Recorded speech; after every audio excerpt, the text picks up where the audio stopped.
Good evening, ladies and gentlemen. What did you think of Armageddon Time? This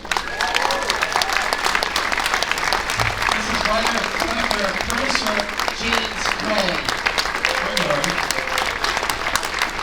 It's weird they didn't put any of the credits. That was weird. I could at least finish this part. You could see Tova Felch's name and Anthony Hopkins. My first Tova Felch movie was The Automaker. She's like fantastic presence to have on set. But I upset her greatly. Why? Because I never called action or cut in her presence.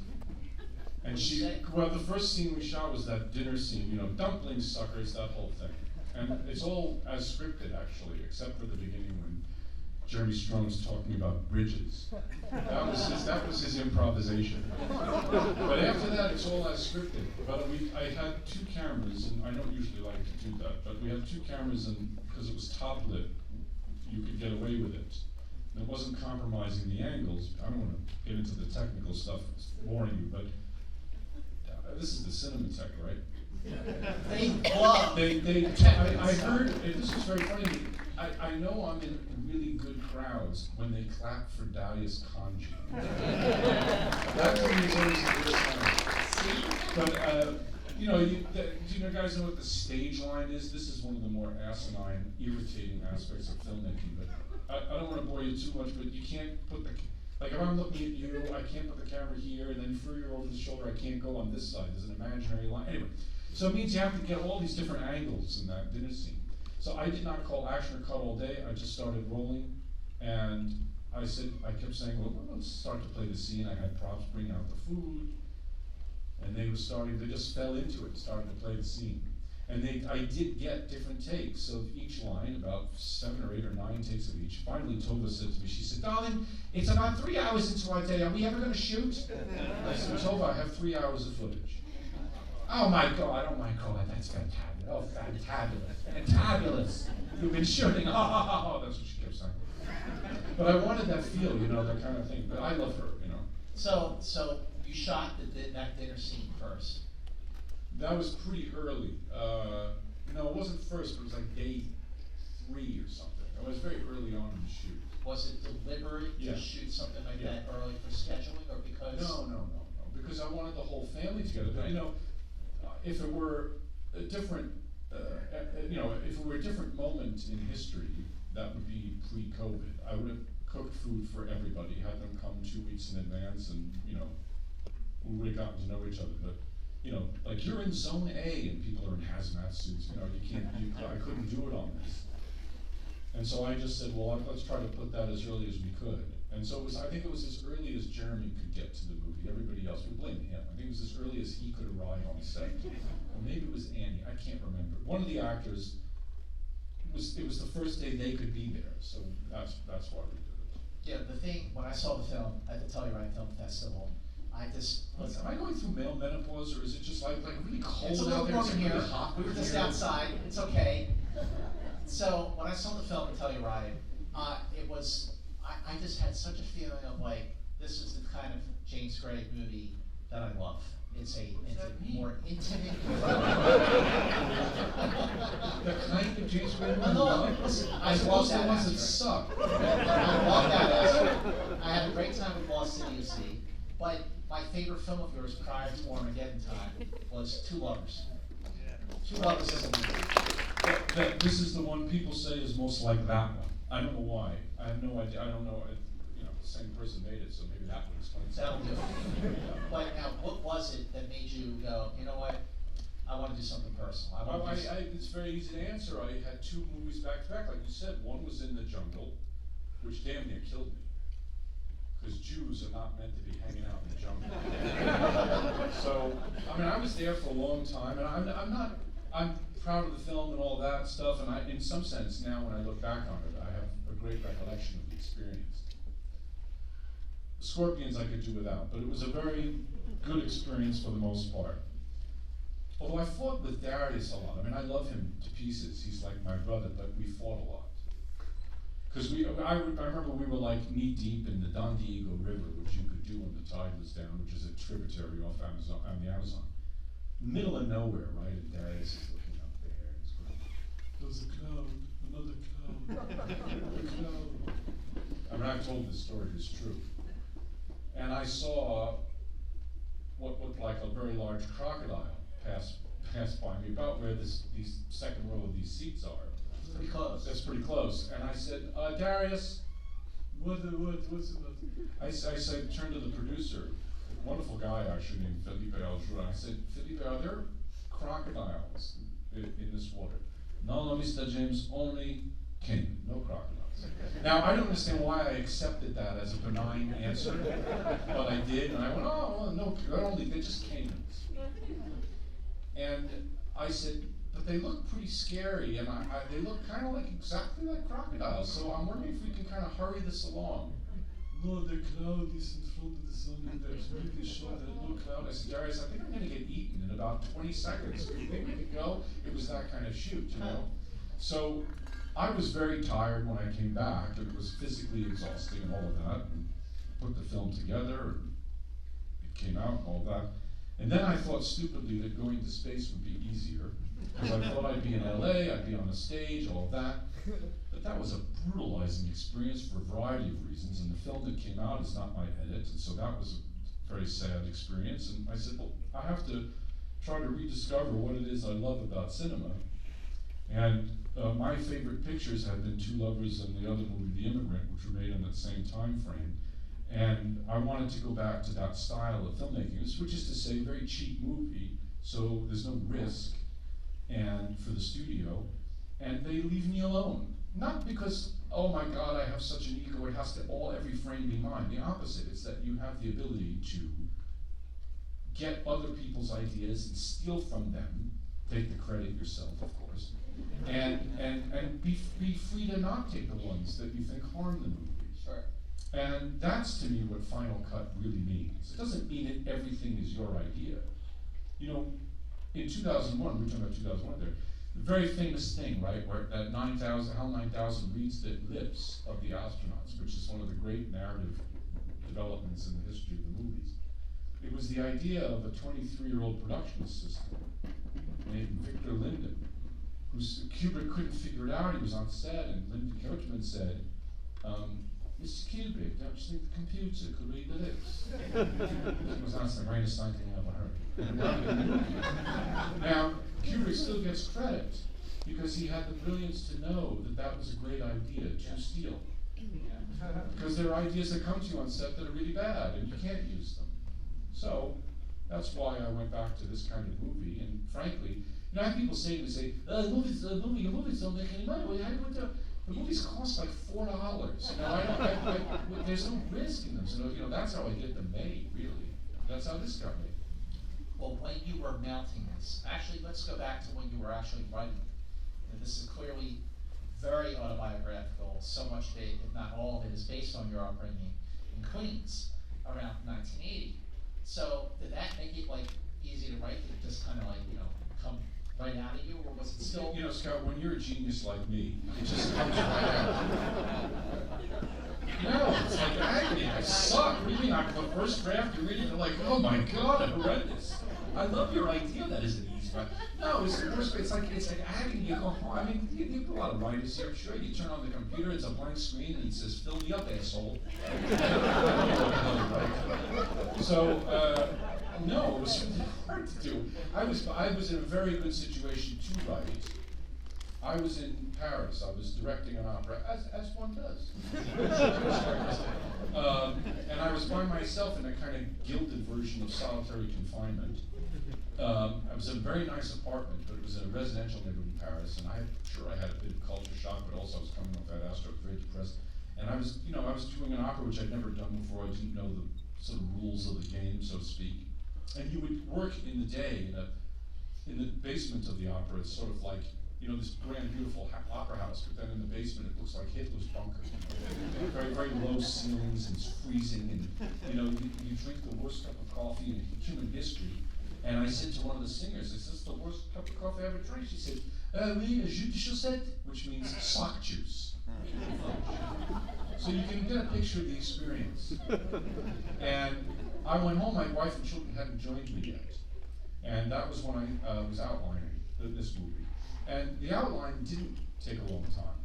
The writing of it does, because you have to figure out, Hitchcock said a movie is life with the boring parts cut out. So I was trying to see what to include and what not to include. You did the Kubrick impression, and he did the Hitchcock impression in one sitting. Because this is what happens with COVID. If I tell you what happens with COVID is I didn't get out. So now I'm doing this stuff and I'm out of my house, and you watch out, baby. When you were writing it and you were ready to get it going, this was a few years ago before the pandemic. So who at that point, what actor helped you with the screenwriting process and helped you actually get the movie made? The two most important people for the movie were Cate Blanchett and Robert De Niro. Why? Neither of whom wound up in the movie, which is, of course, the way Hollywood works. That's the way it works, yeah. Cate had contacted me about working together out of the blue, which again, as happens. It always happens to me. I always think it's a fake phone call, like a prank phone call. She said, we have to work together. And I said, well, you're great, but I'm working on this very autobiographical movie, and I don't have a part for you unless you're willing to do like one day as Marianne Trump, Fred Trump's sister. So the next thing I know, I get all these texts from her of pictures with her in these like horrible wigs. Like, is this a good wig? Do you think this is a good wig? Type of this wig on. So I said, okay, I guess you want to do it. So then she signed on, and then I had some Zooms with Bob De Niro about playing my grandfather, but it was a very different concept because it was based on my father's father at the time, who was like that. He was like a blue-collar plumber. He was a plumber, and he was like a bruising guy. And my grandfather on my mother's side was exactly like Tony Hawkins's in the movie. He was very urbane. He had come through Southampton and England and all. He was like, he took pride in his style. And Bob said, we were talking about it, and then Bob said, I think there's a lot of things in the film. It seems more like it's your mother's father.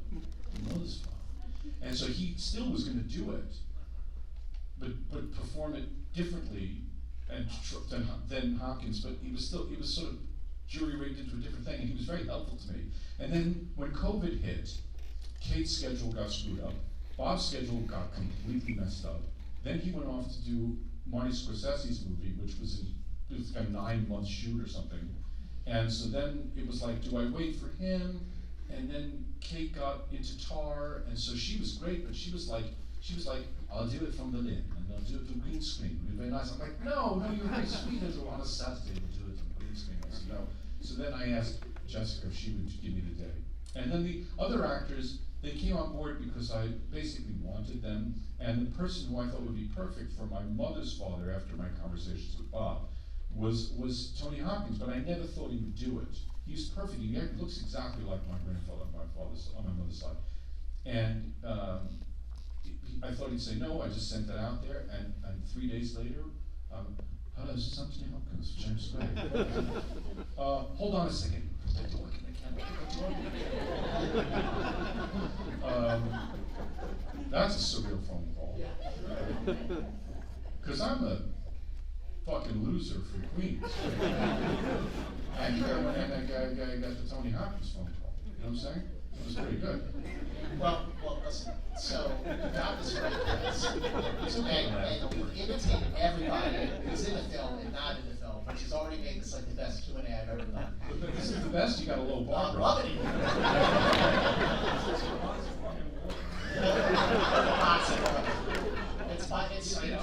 I just left my house the first time without a bib, and now I got this box water I got to deal with.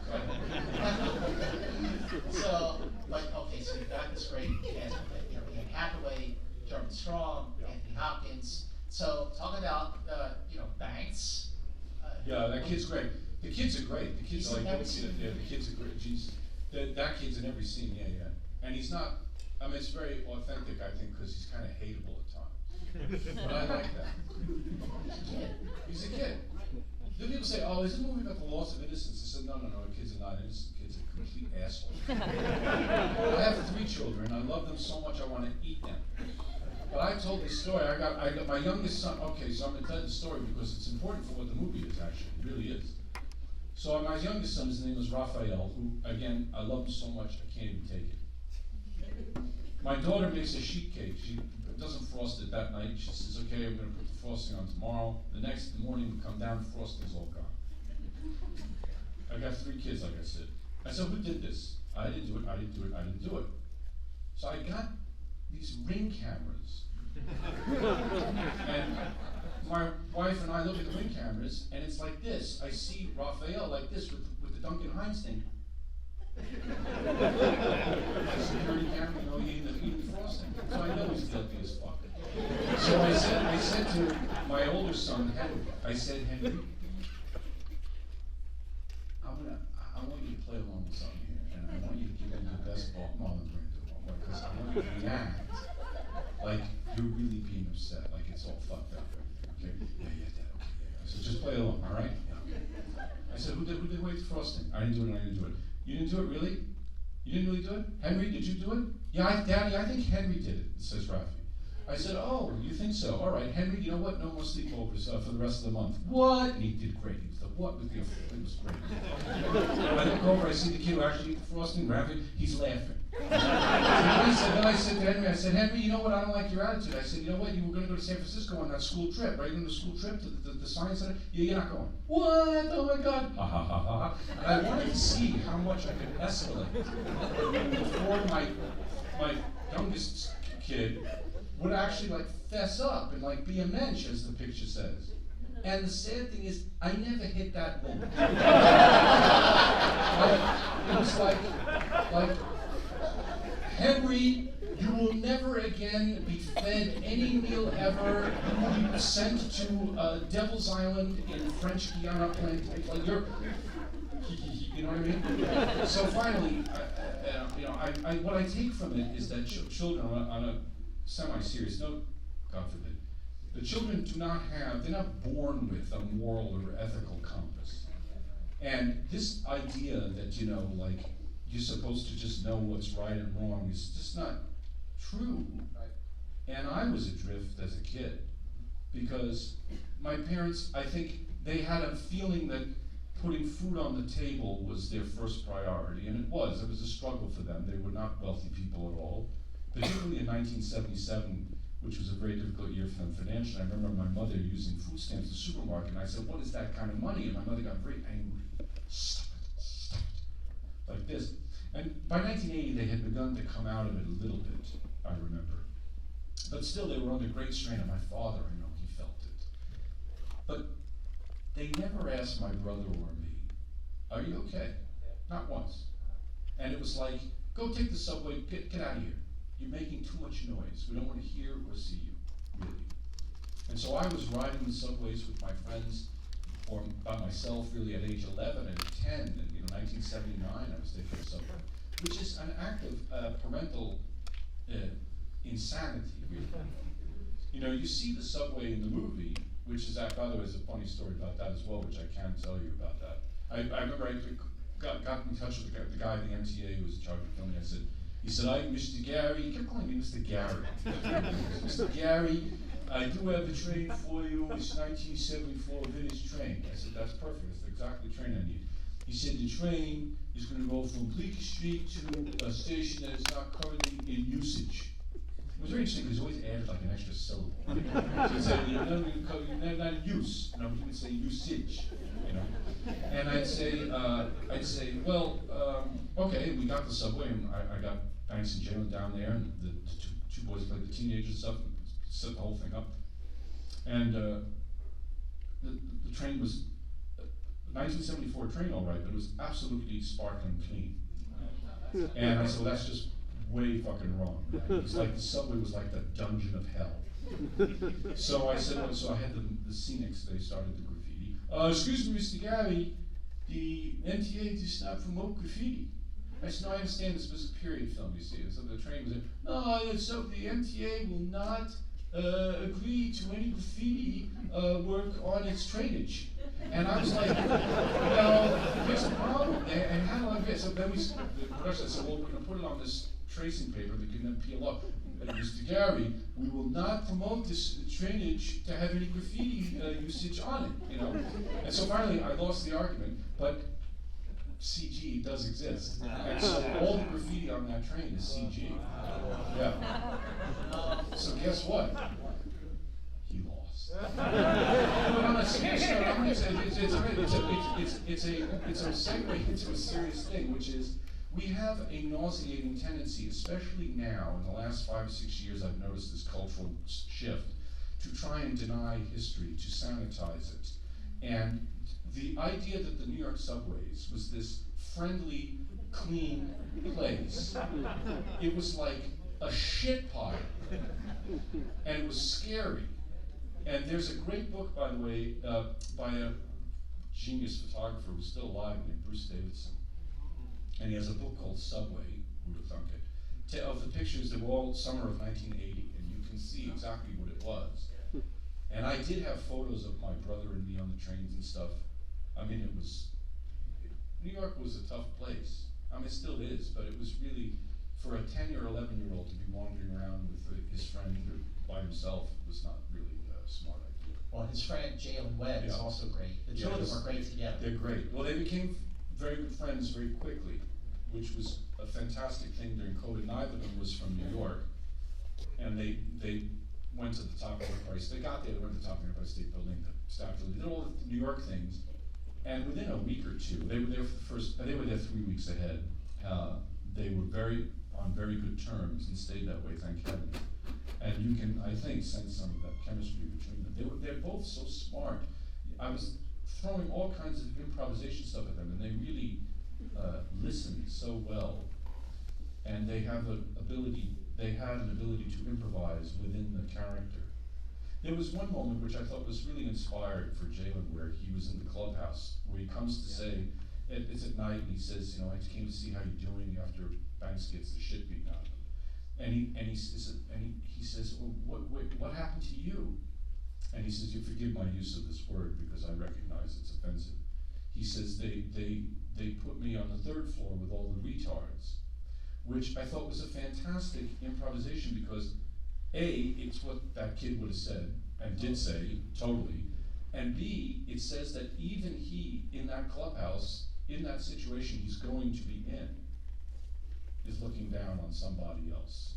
That there's always a pecking order in life, in the world, and that he said it, when he said it, I thought his line reading was so great because he would all retard, like almost was like proud of it.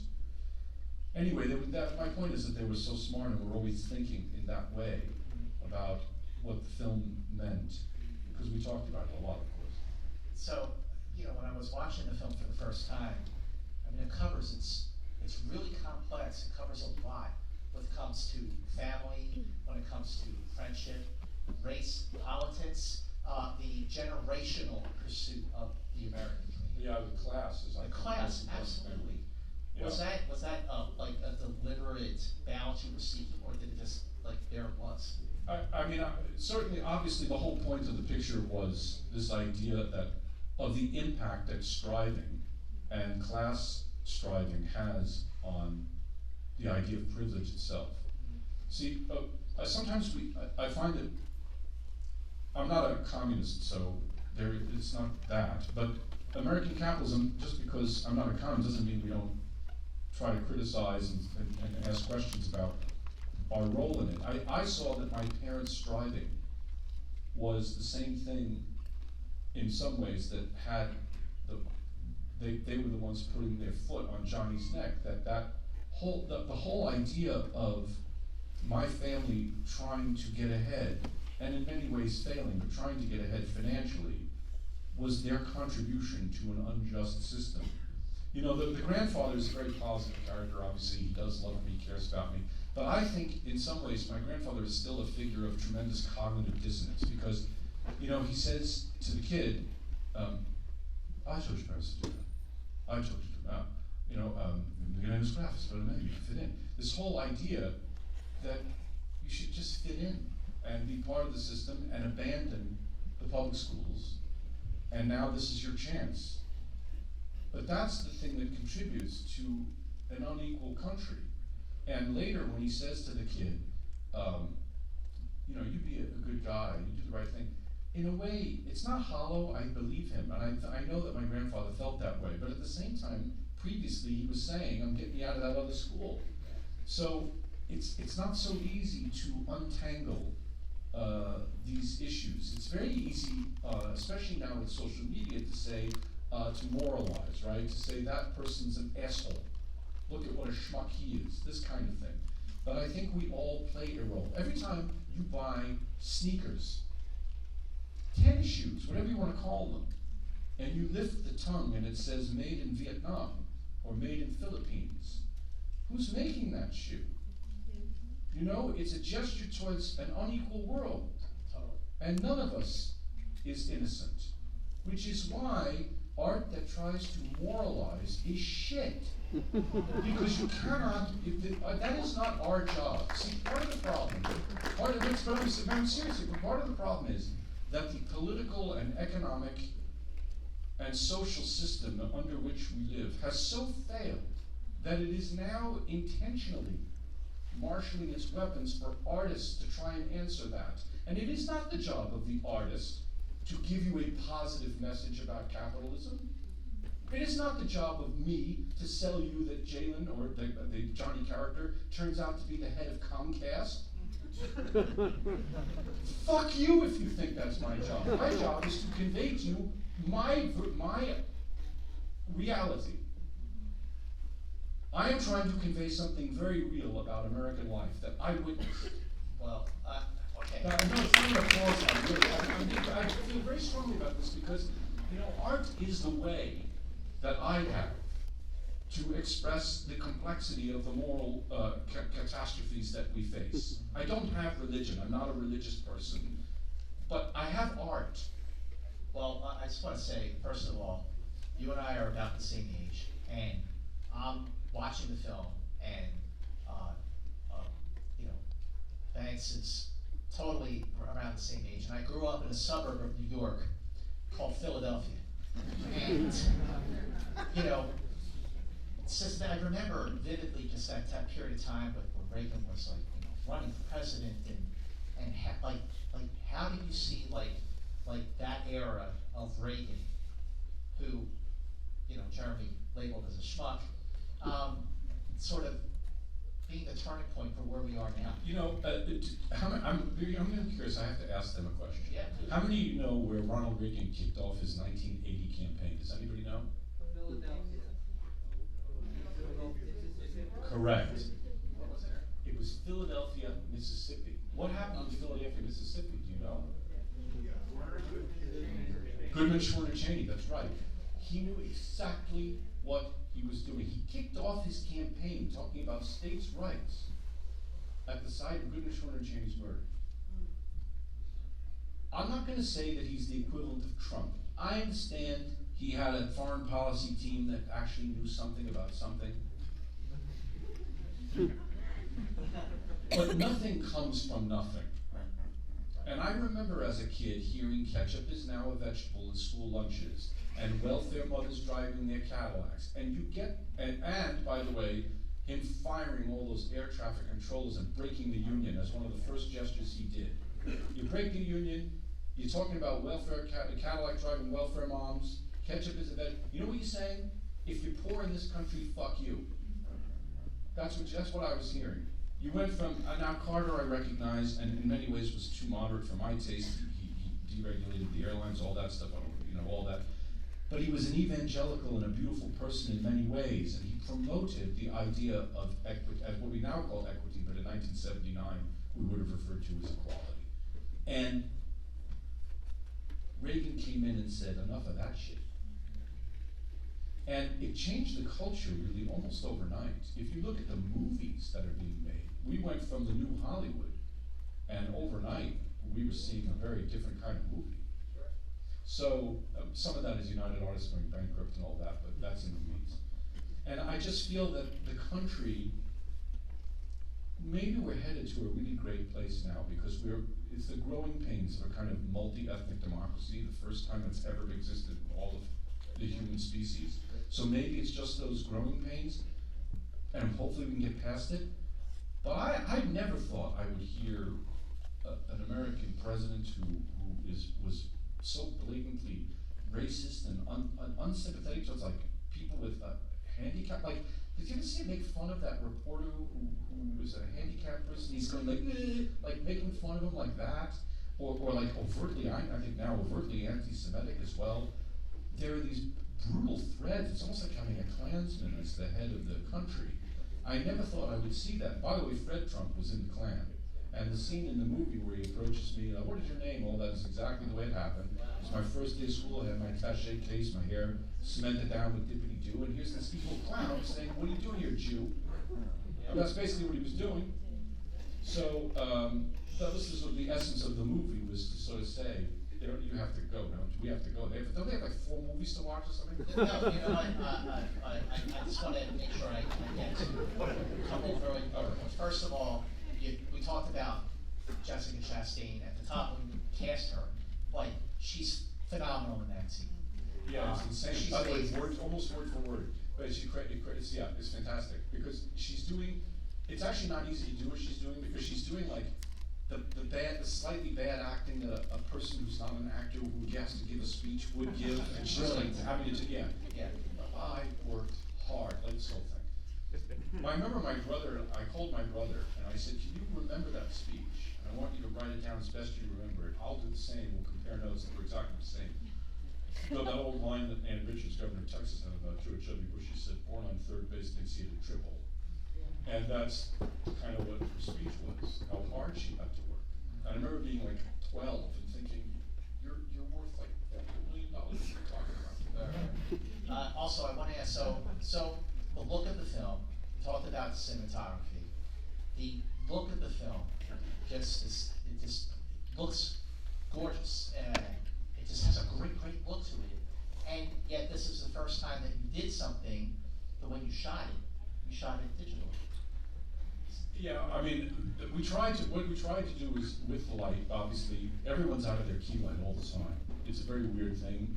And we tried to use it, especially with Johnny, as a way to indicate that my character could only see him, like a glimpse of him at times, and couldn't get to know him completely, so he's in the dark in the clubhouse and he leans into the light. But the same thing's true for the other actors. They're not really in their key lights ever, which is a weird thing. That comes from an idea that we were trying to make it almost like a ghost story, where everybody in the film is no longer an inhabitant of this earth. And in the case of everybody except, thankfully, my brother and me, nobody is, and everybody's dead. It was in the film, it didn't film. But the digital decision was an easy one to make. I was a big proponent of film. I still am. I still think it's probably the best recording mechanism we have, the photochemical process. But the problem is that Kodak now has like 8 people working for them, right? It's a shell of its former self. And they make only 2 stocks now. And your ability to manipulate those stocks, it's very hard to do it. And to make a stock look like it was 1980, you have to underexpose it 2 stops, push it 2 stops, really beat it up, and you're still not necessarily getting to where you need to be, because they're made now for the digital process to be finished on digital. So I felt that we were now chasing something that didn't exist anymore. I've been, and I know that several filmmaker friends of mine who are steadfast film people have also talked to Kodak. We all went up there to Rochester, New York, to try and get them to make old stocks so that we could shoot a movie with the stock that Stanley Kubrick used for Barry Lyndon, or Gordon Willis shot with the Godfather films, or something like that. And they can't do it. The machinery is no longer in place. The chemical batches are no longer there. There's no apparatus for it. It would cost tens and tens of millions of dollars. And so Darius and I realized that there is a camera now, the Alexa 65, not the original Alexa, which was the first digital camera generation, but this new one, which we mounted old lenses to, and then used a film process where we scanned it to film. I don't bore you with this, but we finally did get a film grain on the film that is from film, but you're right, the capturing was digitally on what's called an Alexa 65, and I think it looks like film. I have to say, I looked, it does. I A/B'd film and digital on this in this case, and I guess I could tell the difference, mostly because of that projector motion that you don't get anymore. But the difference was infinitesimal, and I have to say, to get this look, I couldn't achieve it on film. So, and by the way, I'm very sad about that, because I think that it's like if you went to a painter, anyone's a painter here, and I went up to your set and I said, okay, this cadmium red medium, can't use that anymore. Wow. The fan brush, okay, no more of that for you, my friend. Yeah. You'd be pissed. Yeah, sure. I mean, but the look of the film, I didn't realize until I read it that Yeah. it was your first digital film. Yeah. The other question I do want to ask is that you made this during the pandemic, and what were the unique challenges to direct a film under those circumstances? Yeah, it's really horrible. Yeah. Because $3 million of this movie, which is a cheap movie, went to COVID protocols. You don't see it on the screen, right? So it's like $3 million of like swabs of nostrils, and I hated it obviously because, you know, I'm like, this is a very intimate scene. I want you to be like this with a mask and a fucking helmet on and shit. I was like about to start welding, you know, that's that shit. And you know, the actors there with all their masks on, and it's like, okay, are you ready? We're gonna go, and they're all take off their masks, and then they're getting the character. You know, it's fucked up. So I was miserable because I love improvisation and I love hanging out with the actors a lot. I love actors. It's one of my great flaws. And when I shoot a movie, I usually like to have gatherings, a lot of dinners, and because they need to be free to take risks and to be vulnerable and to tolerate me over a span of 2 or 3 months. In this case, a month and a half. And you don't have that with COVID. COVID's done so much damage in so many ways. Every time I drive, there's some jerk with tons of road rage. I feel like, and half the time it's me. Get the fuck out of the way, it's a stop sign. You don't stay there forever. What are you reading out of Karenina at the stop sign? But I think part of that is the pandemic, you know, the kind of madness that sets in. You know, you start to lose touch with what it means to be social. And, you know, I did show my children about 150 movies during lockdown. That was great. And watched, you know, everything from Bicycle Thieves and I Am a Fugitive from a Chain Gang, and all these great movies. So that we had, but other than that, it's been a real negative and a devastation beyond the fact that all that mortality. Right, my father died of COVID. I'm sorry. No, well, it was 2 months after the movie was finished shooting. Did he see any? No, did not see any of it. And you know, I was very close to him at the end. We got along great, and he was well on in years. He was quite old, and he had other vulnerabilities. He had leukemia, so he was not a well guy. Although he probably could have lived another 4 or 5 years, you know. And I must tell you, even with all of that goodwill, I have, if I'm to be honest with you, a sense of relief that he didn't watch it. Because it is him. He's doing my father, exactly. Oh, I mean, my brother was like, that is bizarre. And Annie too, Annie's like, the three leads that were playing my father, they're exactly like, it's like, if I showed you pictures, you'd be like, oh my God, yeah, that's what they're doing. Well, I gotta say, this movie is absolutely your best. Oh, thank you. And I did pay you for that. You pay me after, Thank you. but I want to say, first of all, now that you've seen the film, and for those of you who've seen it for the first time or are seeing it again, how do you spread the word about a movie these days? Well, of course you go on social media. So go on Facebook, go on Instagram, don't go on I just Twitter. insulted social media. Do not go on Twitter. I insulted social media, now you tell me to go on social media. That's how you spread the word. Wait, did they spread have to the watch word? another movie? What's that? Do they have another movie after this? Yeah, they're showing The Immigrant. They are showing Immigrant? And if After you this? say yes, after this. Yes. So you're gonna stay up till like 4 in the morning? Yes. Yeah, Be like fair. 9 hours of 9 on the coast guard going through hell. Well, just give us like a. No, it's maybe my favorite movie. This and that are maybe my favorite movies. Why Immigrant? Why the Immigrant? Because I love her in it, and I think what it says, look, I have a favorite, doesn't mean I think it's great. What it means is I had an amazing time making it, and it feels close to me. Well, I love Joaquin too, and I think he's combustible and unpredictable, and I loved her. I thought she was such a magnificent actor. You know, she gave me so much on that movie, and it's like basically playing my grandparents. You know, it's in a weird way, my grandmother, and it's a weird thing to see that probably after this, because you see that in some ways the lineage and the similar stories about the, you know, seeing people get their heads cut off in Ukraine and stuff. Well, I know you'll be back here on, I think, Saturday to do a conversation for Two Lovers, right? I don't know. Oh, that's right. All right, Two I Lovers. probably got COVID tonight, so maybe Two Lovers is also one of your best films, and Joaquin Phoenix and Gwyneth Paltrow, and the very underrated Vanessa Shaw, who's wonderful. Oh, she's great. I love her. She was also in Eyes Wide Shut. Yeah, it was Stanley Kubrick acting. Sure. All right. Ladies and Thank you gentlemen, for coming, guys. please give it up.